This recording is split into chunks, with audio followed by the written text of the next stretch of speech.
Ali baby, I am pregnant. What? Seriously? বিশেষ না হলে রিপোর্ট দেখো।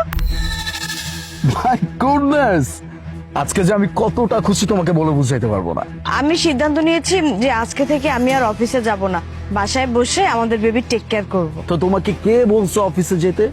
আজকের পর থেকে শুধুমাত্র বসে বসে নিজের আর আমাদের বাবুর টেক কেয়ার করবা তুমি। Just salary? স্যালারি নিয়ে কেন চিন্তা করছো? আরে বাবা, আমার যা কিছু আছে সবকিছুই তো তোমার, নাকি? তুমি শুধু আমার বাবু আর নিজের টেক কেয়ার করো, মাসে মাসে তোমার স্যালারি তোমার কাছে পৌঁছে যাবে।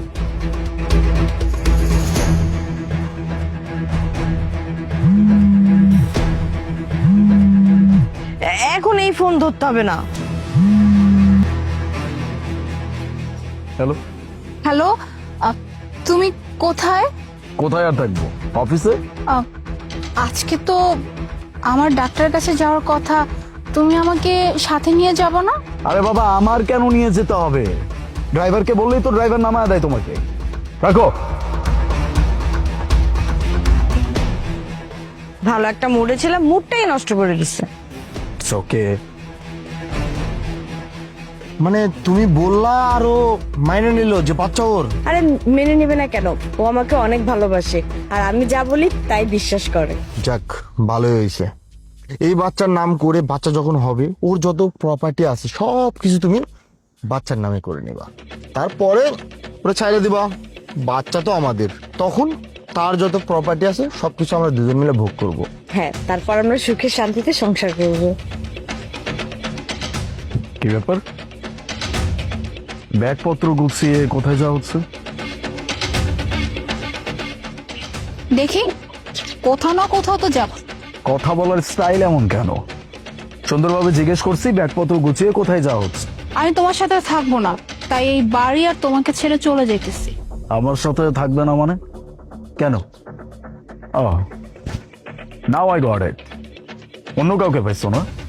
অন্য কাউকে পাই বা না পাই সেটা পরের বিষয়, কিন্তু আমার এই বাচ্চার উপর কোনো ধোঁকাবাজের ছায়া আমি পড়তে দিব না। মানে? আজকে আমি তোমার গার্লফ্রেন্ডের সাথে তোমাকে দেখে ফেলেছিলাম, বুঝতে পারছি বিশ্বাস করবে না, তাই তো? প্রবলেম নাই, প্রমাণ আছে আমার কাছে। ঠিক আছে, যেহেতু তুমি জেনেই গেছো, এখানে আর লুকোচুরির কিছু নাই। এমনিতেও আমি তোমাকে বলতেই চাচ্ছিলাম যে আই ওয়ান্ট ডিভোর্স। তাই তুমি আমার এই অবস্থায় রেখে তুই বাইরে অন্য একটা গার্লফ্রেন্ড বানাইছো, তাকে প্রেগনেন্ট করছো, তার বাচ্চা নিয়ে আবার প্ল্যানিং করতেছো, আবার তুমি আমাকে বলতেছো তুমি আমার কাছ থেকে ডিভোর্স চাচ্ছ।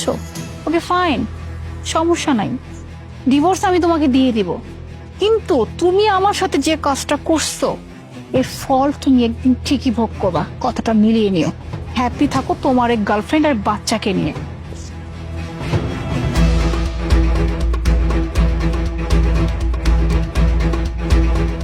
স্যার, আমি ওই দিন দেখলাম আপনার দোলাকে একটা হোটেল থেকে নামতে, আর আমি খোঁজ নিয়ে দেখলাম যে দোলা প্রেগনেন্ট, হয়তো বাচ্চাটা আপনেরই।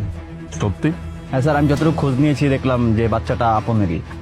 আমারও সন্দেহ হতো, তবে তেমন একটা কিছু বলা হয় নাই কখনো, বা বিষয়টা আমি এভাবে দেখি নাই। ঠিক আছে, তুমি যাও। Okay sir. Congratulations both of you for your new life.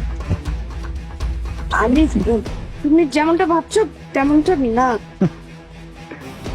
আর কত মিথ্যা বলবা? হ্যাঁ, একটা মিথ্যা ঢাকার জন্য দিনের পর দিন মিথ্যা বলেই যাচ্ছ। সরি, মিথ্যা ঢাকার জন্য না, একটা স্বার্থ হাসিল করার জন্য, যেটা কিনা তোমাদের দ্বারা আর কখনোই সম্ভব না। তোমার পেটে যে বাচ্চাটা আছে সেটা যে আমার না, সেটা যে আপনের, এটা আমি খুব ভালো করে জানি।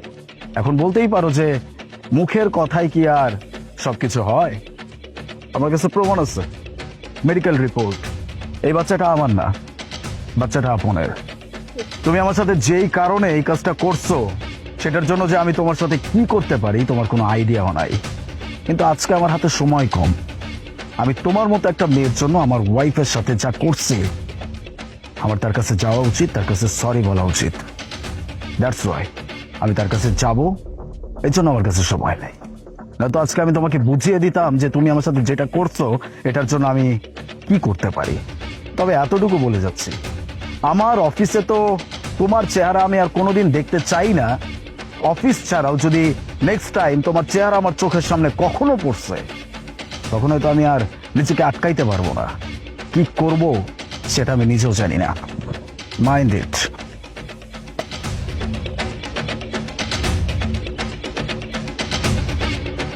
মোনা,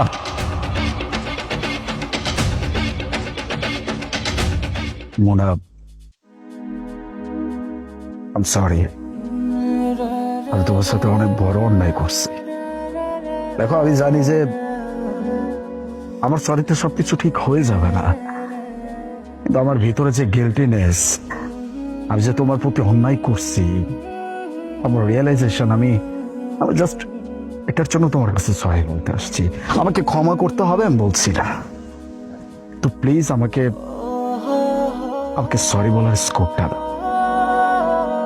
সরি। ধোকা খাইছো তাই তুমি আমার কাছে ফিরে আসছো, তাই না? আমি বুঝতে পারছি যে আমি একটা হীরাকে ছেড়ে পাথরের পিছনে ঘোরাচ্ছি। আমি ভুল করছি, আমি অন্যায় করছি, আমি স্বীকার করছি। আলিফ, আমি জানতাম তোমার জীবনে এই দিন ঠিকই আসবে, কিন্তু এটা জানতাম না যে এত দ্রুত চলে আসবে। আমার কাছে তুমি ক্ষমা চাইতেছো? হ্যাঁ, আমি কি বস্তু, কোনো জিনিস যে যখন ইচ্ছা হইলো বাসা থেকে ছুঁড়ে ফেলে দিলা, যখন ইচ্ছা হইলো রাস্তা থেকে টোকায় আবার বাসায় নিলা? আমি মানুষ, আর তুমি আমার সাথে কোনো অন্যায় করো নাই, পাপ করছো, পাপ, সেটার কোনো ক্ষমা হয় না। আর তুমি চাইছো যে আমি তোমাকে মাফ করি।